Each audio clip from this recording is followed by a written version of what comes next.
मंच पर उपस्थित असम के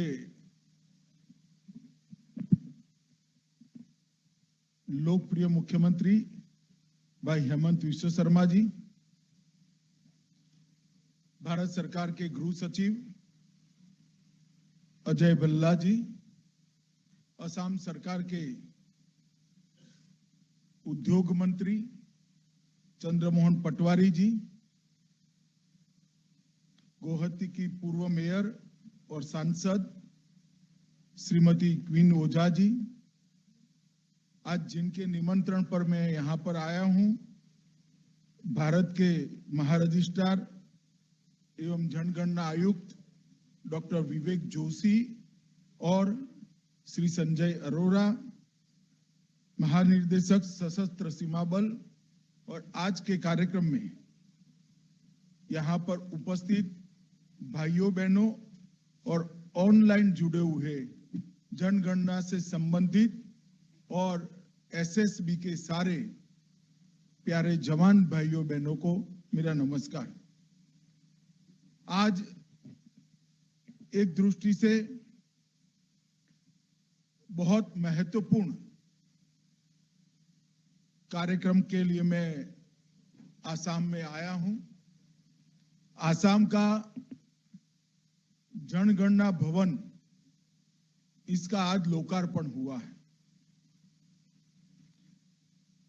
जनगणना वैसे तो पूरे देश के लिए अनेक दृष्टि से महत्वपूर्ण होती है, इसके बारे में मैं बाद में बात करूंगा, परंतु मैं आज निश्चित रूप से कहना चाहता हूं कि आसाम जैसे जनसांख्यिकी संवेदनशील राज्य के लिए जनगणना का महत्व बहुत होता है और आज आसाम में जनगणना भवन का उद्घाटन हो रहा है, इसलिए मैं आसाम की जनता को ढेर सारी शुभकामनाएं देना चाहता हूं।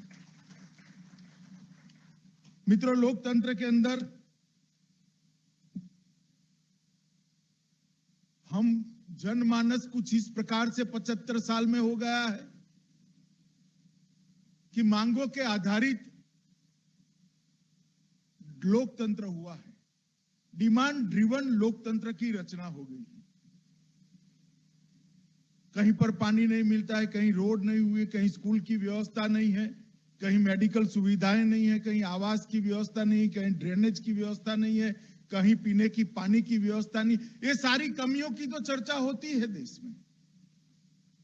बहुत सारे पंडित ये कमियों के बारे में बात करते हैं, परंतु ये कमियां क्यों है, इस पर चर्चा कभी नहीं होती। ये कमियां चुनाव का मुद्दा बनती हैं, ये कमियां सरकार बनाने और गिराने का कारण बनती है, परंतु इन कमियों से निपटारा कैसे करेंगे, इस पर बहुत कम ही चर्चा होती है।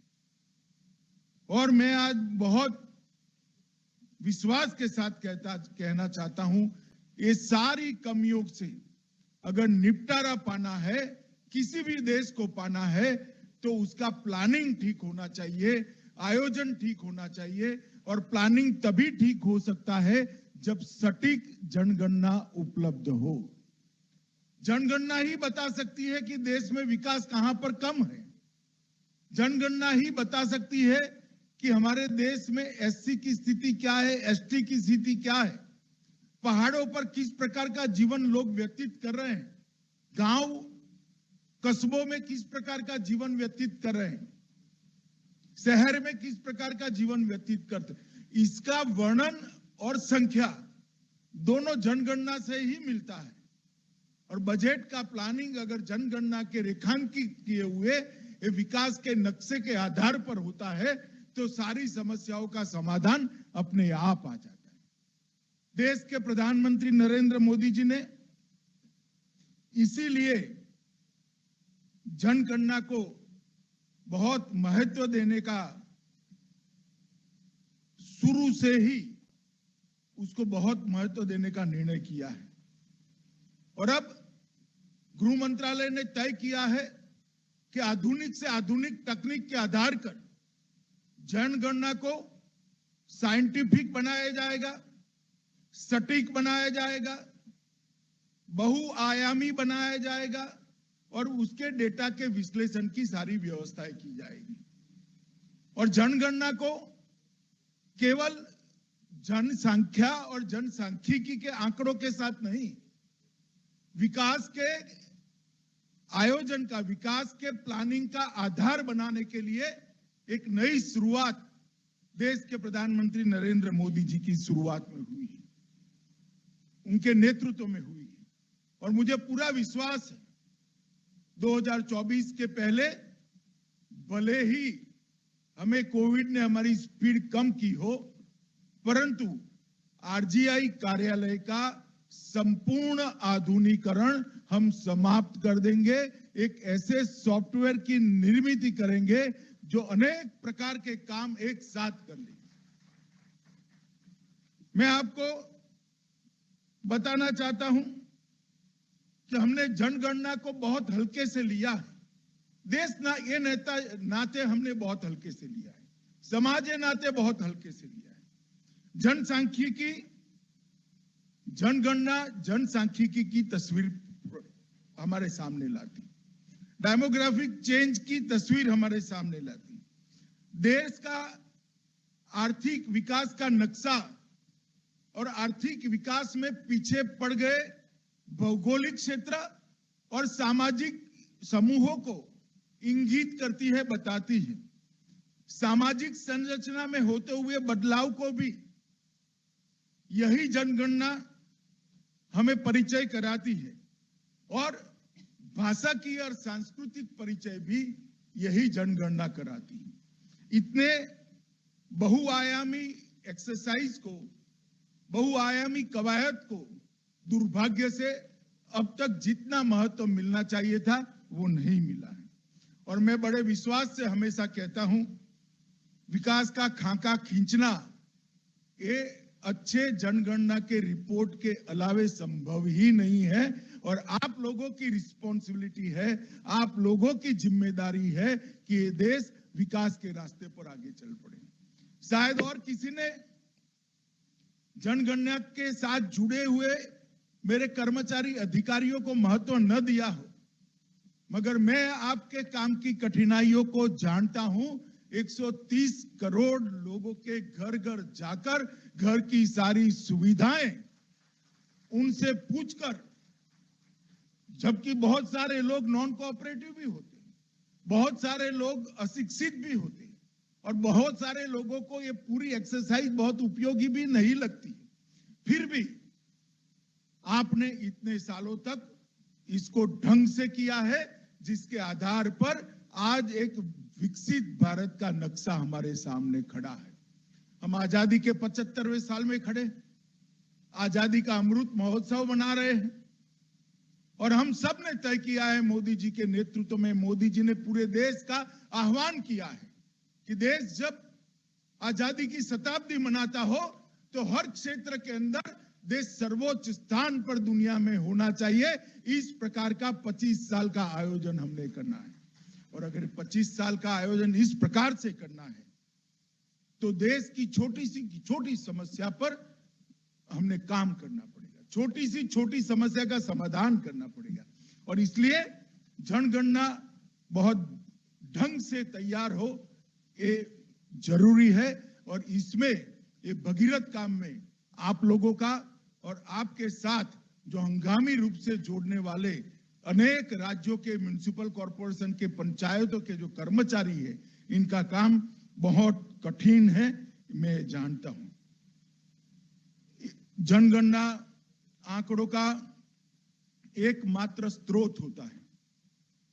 सरकार की, राज्य सरकार और केंद्र सरकार दोनों की नीतियों के नियोजन और निरूपण इसी के आधार पर किए जाते हैं।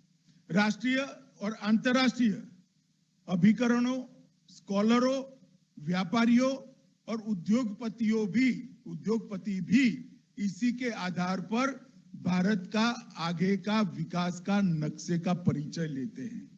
और ढेर सारे सर्वेक्षणों से ये जनगणना एक साथ हमें बचा लेती, बार बार किए जाने वाले खर्चों से बचाने का भी जनगणना काम करती है। मित्रों, अनुभव सिद्ध डाटा के आधार पर जो निर्णय लिए जाते हैं वो निर्णय परिणामलक्षी होते हैं और परिणामदायी भी होते हैं। उनका लक्ष्य परिणाम की ओर होता है और उसका फल परिणाम के रूप में आता है। इसलिए अनुभवी सिद्ध डाटा निर्मित हो, इसलिए इस बार हमने तय किया है कि आने वाली जनगणना जो अभी रुकी पड़ी है कोविड के कारण, वो जनगणना जब भी शुरू होगी वो ई जनगणना होगी, इलेक्ट्रॉनिक जनगणना होगी और 100% परफेक्ट जनगणना होगी, जिसके आधार पर देश के आगामी 25 साल के विकास का खाका खींचा जाएगा।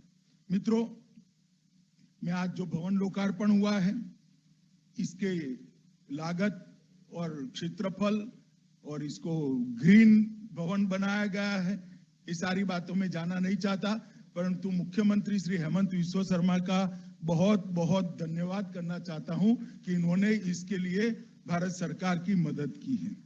मित्रों, जनगणना का जो काम है उसको हमने पेपर सेंसस से डिजिटल सेंसस की ओर मोड़ने का ये ऐतिहासिक वर्ष है।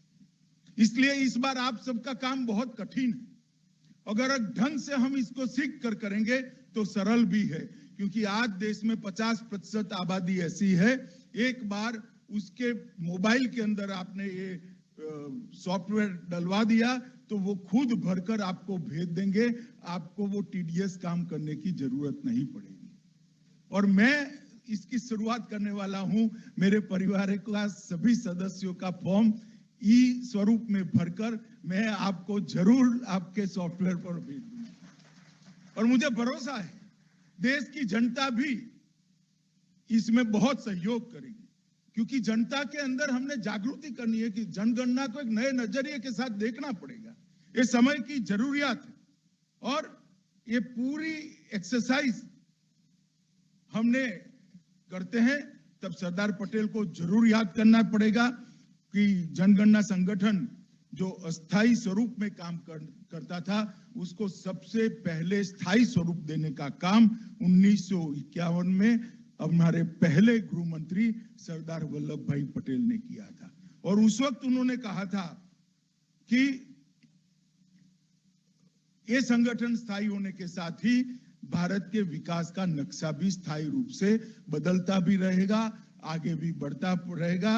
और अगर हमने ये काम को ठीक तरीके से नहीं किया तो बहुत अनडिजायरेबल रिजल्ट भी आएंगे। मैं वाकया सरदार पटेल का रिपीट इसलिए करना चाहता हूं कि देश भर के जनगणना के साथ जुड़े हुए हमारे अधिकारी कर्मचारी यहां पर उपलब्ध हैं। हमसे अपेक्षा रखी गई है कि इसको सही तरीके से करे और अनडिजायरेबल नतीजों से बचे और प्रॉपर चेक और काउंटर चेक की सुविधा को हम करें। हम एक नया सॉफ्टवेयर भी तैयार करने जा रहे हैं। डॉक्टर विवेक जोशी कम बोलते हैं मगर धीरे धीरे परंतु कॉन्क्रीट काम करते हैं। हमने इसके अंदर जन्म मृत्यु रजिस्टर को भी जोड़ने का प्रावधान किया है, लगभग जुड़ी चुका है, मगर इसका उपयोग भी बहुआयामी उपयोग हम आने वाले दिनों में करने वाले हैं। जैसे जन्म होने के साथ ही बच्चे का बर्थ डेट के साथ ये जनगणना रजिस्टर के बैक इंफॉर्मेशन में आ जाएगा। 18 साल का होने के साथ ही जनगणना रजिस्ट्रार के कार्यालय से ही वो मतदाता सूची के अंदर मतदाता ए रूप में रजिस्टर हो जाएगा। मृत्यु होते ही जनगणना कार्यालय से मतदाता सूची से डिलीट हो जाएगा। आप घर बदलेंगे, नई रजिस्ट्री होगी, आप पर एक एसएमएस आएगा, ये आपने रहने के लिए लिया है, आप वहां ट्रांसफर होने वाले हो, या आपने वैसे ही लिया है, कहोगे कि हम रहने के लिए लिया है, रहने के जाने के साथ ही यहां से मतदाता सूची में वो परिवर्तित, अनेक प्रकार के काम इसके अंदर होने वाले हैं, जिससे सरकार के अनेक विभागों को एड्रेस चेंज की मुश्किल से बाहर निकल जाना पड़ेगा। और किसी ने पहले बर्थ रजिस्टर कराना है, फिर मतदाता सूची में नागरिक बनने के लिए जाना है, मृत्यु का दाखला लेना है, फिर डिलीट हो या न हो मतदान प्रतिशत नीचा रहता है, ऑटोमेटिक एडिशन और डिलीशन दोनों होंगे। ये मैं एक सरल उदाहरण के रूप में कहता हूं, परंतु अनेक प्रकार के इसके उपयोगों को हमने इसके आधार पर करने का निर्णय किया है। मित्रों, अब इसको इलेक्ट्रॉनिक स्वरूप से वेबसाइट पर भी रखा गया है। हमारा भाषा का मैपिंग भी आज इलेक्ट्रॉनिक और प्रिंटिंग दोनों स्वरूपों में देश के सामने रखा गया है। जो 2011 की जनगणना का है, इसको अब नियमित रूप से आगे भी रखा जाएगा, तो इस जनगणना का भी रखा जाएगा और अनेक प्रकार के कामों को हम इसके साथ जोड़ने वाले हैं। इसमें बहुत सारी जागरूकता की जरूरत है, मगर आप चिंता मत करिए। टेलीविजन चैनल्स, दूरदर्शन, बहुत सारे अखबारों को हम विनंती कर कर जागरूकता लाने के लिए इस बार प्रयास करने वाले हैं, क्योंकि डिजिटल जनगणना सफल होना देश के लिए बहुत जरूरी है। आपका जो ये प्रयास है सफल करने में ढेर सारे लोग आपका सहयोग करने वाले हैं। सिर्फ आप हिम्मत के साथ आगे बढ़िए तो अच्छे परिणाम आना निश्चित है। मित्रों, नागरिक पंजीकरण प्रणाली CRS को भी जैसा मैंने कहा 2024 तक हमने 100% रजिस्ट्रेशन का लक्ष्य रखा है। 2024 तक हर जन्म का रजिस्ट्रेशन होगा, हर मृत्यु का भी रजिस्ट्रेशन होगा और हर जन्म और हर मृत्यु का रजिस्ट्रेशन होने का मतलब है कि हमारी जनगणना ऑटोमेटिकली ही अपडेट हो जाएगी। मित्रों, भाषा एटलस का जो विमोचन किया है वो ढेर सारे सरकारी कामकाज के लिए और प्राइवेट कंपनियों के कामकाज के लिए, एडवर्टाइज का काम करने वाली कंपनियों के लिए, उद्योगों के लिए बहुत महत्वपूर्ण होने वाला है। एजुकेशन के साथ काम करने वाले लोगों के लिए भी ये बहुत उपयोगी होने। भाषा एटलस सेकेंडरी लैंग्वेज कौन सी है वो बता देगा। तो एजुकेशन की प्राइवेट इंस्टीट्यूशन जो एजुकेशन की योजना बनाएगी उनको भी ये बहुत उपयोग में आने वाला है। और मैं मानता हूं कि नई वेबसाइट का जो हमने आज यहाँ पर लोकार्पण किया है, इससे देश में ढेर सारे उपयोगों के लिए जनगणना का डेटा और इसका डेटा एनालिसिस दोनों के काम में आएगा, तो उसका फायदा ही होने वाले है। आज SSB के भी अनेक विध प्रकल्पों का यहाँ पर लोकार्पण किया गया है। देश के जनता के मन में SSB का शायद परिचय कम है, कंपैरेटिवली कम है। SSB सिर्फ बॉर्डर गार्डिंग फोर्स ऐसा नहीं है। नेपाल और भूटान की सीमा की तो वो सुरक्षा करते ही है, मगर बहुत लंबे समय तक SSB ने सीमांत गांवों के सांस्कृतिक DNA का एनालिसिस कर कर अपने पास रखा है, बहुत लंबे समय तक, और ये बहुत उपयोगी डेटा उनके पास पड़ा है। आज लगभग 60 से 70 करोड़ के अलग अलग कामों का SSB का भी लोकार्पण हुआ है। मैं SSB के सभी कर्मचारियों को, जिनको ये सुविधाएं मिलेगी, एक तो मंगलदोई का मुख्यालय भी लोकार्पित हुआ है, वहां पर ढेर सारे कर्मचारियों की रहने की व्यवस्था भी हुई है। इन सबको मैं बधाई देता हूं गृह मंत्रालय की ओर से और इनके मंगल जीवन की शुभकामनाएं करता हूं। अंत में मित्रों, मैं इतना ही कहना चाहता हूं कि नीचे से ऊपर तक का हमारा अप्रोच, बॉटम अप अप्रोच जो है, वो परिवार का वर्तमान आकार क्या है, परिवार की शिक्षा और रोजगारी की स्थिति क्या है, आबादी की अपेक्षित आयु, देश की एज क्या होगी और देश की एज के अनुरूप विकास का नक्शा कैसे होगा। जो बॉटम अप अप्रोच है, इससे इतनी चीजों का तय होगा। और टॉप टू डाउन अप्रोच है, कहां पर नीतिगत हस्तक्षेप की जरूरत, सरकार के कहां पर हस्तक्षेप की जरूरत, कहां पर पीने के पानी की व्यवस्था करनी है, कहां पर शिक्षा की व्यवस्था करनी है, ये जनगणना अपने आप बता देगी कि यहां पर पढ़ना लिखना नहीं जानते ऐसे लोगों की संख्या ज्यादा है, तो वो क्षेत्र को कॉन्सेंट्रेट किया जाएगा। यहाँ पर एनेमिक लोगों की संख्या ज्यादा है, तो पोषण की दृष्टि से वो क्षेत्र को कॉन्सेंट्रेट किया जाएगा। यहाँ जनसंख्या ही ज्यादा है, तो उसको फैमिली प्लानिंग की दृष्टि से कॉन्सेंट्रेट किया जाएगा। पॉलिसी के कवरेज और पॉलिसी के कंसंट्रेशन के लिए ये जनगणना बहुत उपयोग करने वाली है, और बहुत स्तर पर संसाधनों का निर्माण कैसे हो और संसाधनों का उपयोग सटीक कैसे हो, इसका भी इससे उपयोग होने वाला है। तो मैं बहुत आशान्वित हूं नई जनगणना जो होने वाली है इससे, और मैं मानता हूं कि आप लोगों का काम कठिन है, मगर आप पहली बार ई जनगणना करने जा रहे हैं, पहली बार इलेक्ट्रॉनिक रूप से जनगणना करने वाले हैं। जब जनगणना का इतिहास सालों तक लिखा जाएगा, इसमें इस जनगणना में जो हमारे कर्मयोगी भाई बहन सम्मिलित है, उनका नाम सुवर्ण अक्षरों से लिखा जाएगा, क्योंकि जो शुरुआत करता है दुनिया उसको हमेशा याद करती है। तो मुझे मालूम है ये कठिन काम है, मगर हम सब ने मिलकर करना है, क्योंकि देश के विकास का आधार ये जनगणना की सफलता है। आज आसाम के जनगणना भवन का उद्घाटन हुआ है। देश का जनगणना भवन भी अगस्त तक बन जाएगा, उसे मुझे विवेक जी ने कहा है। और जनगणना करने वाले अपने घर में जल्दी पहुंच जाए, ऐसी हमारी भी इच्छा है कि अपने खुद के घर में बैठकर जनगणना का काम करें। आप सभी को, देश भर के सभी कर्मयोगी भाई बहन यहाँ पर है, उसको बहुत बहुत शुभकामनाएं। मैं फिर से एक बार रिपीट करता हूँ, देश के प्रधानमंत्री को, देश के सरकार को आपके काम की निष्ठा पर पूरा भरोसा है, और सटीक जनगणना के आधार पर आप विश्वास रखिएगा 2047 में जब देश की आजादी की शताब्दी मनाई जाएगी, देश हर क्षेत्र में विश्व में नंबर 1 पर होगा। ऐसे भारत की हम सब मिलकर रचना करेंगे। बहुत बहुत शुभकामना और धन्यवाद। वंदे मातरम।